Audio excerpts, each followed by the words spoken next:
The ablative absolute.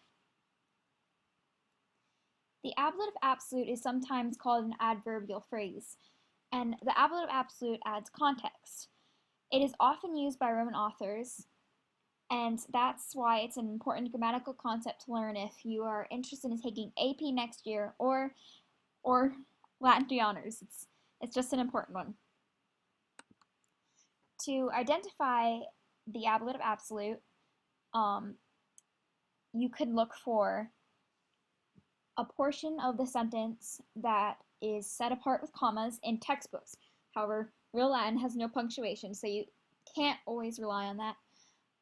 And if there is a grouping of two or more ablatives together, and it is not grammatically linked to the rest of the sentence. Let's just have a review of ablative endings. For first declension, it is a and is. For second declension, it is o and is.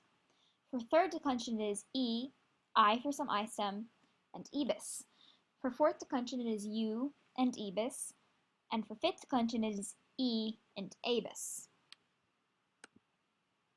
Just a little reminder, PAP's decline is third declension. The thing that makes an ablative phrase absolute is whether or not it can stand alone grammatically. There are a few types of ablative absolutes. The first type of ablative absolute is a noun plus PPP, present passive participle. It is translated with X having been Y'd. So in the sentence, pecunia distributata, it is translated with the money having been distributed.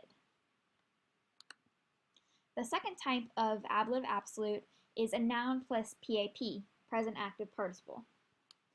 Translation with X Y'ing. So die eluscescente is translated with the day dawning.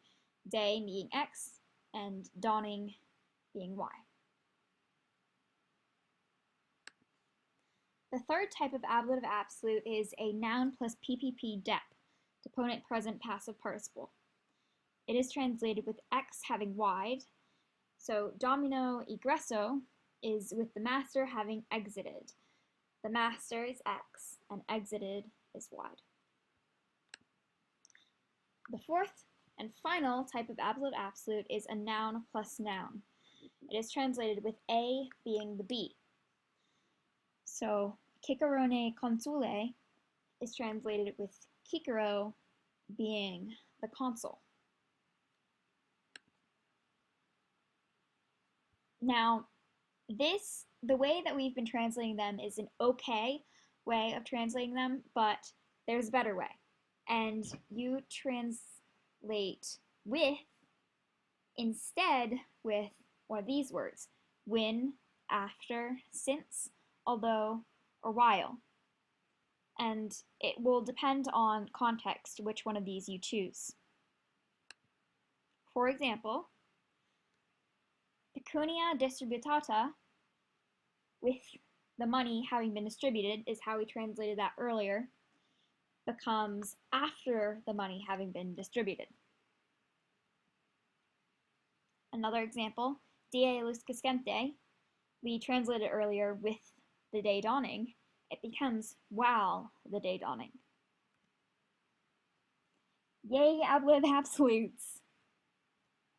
Thank you for listening.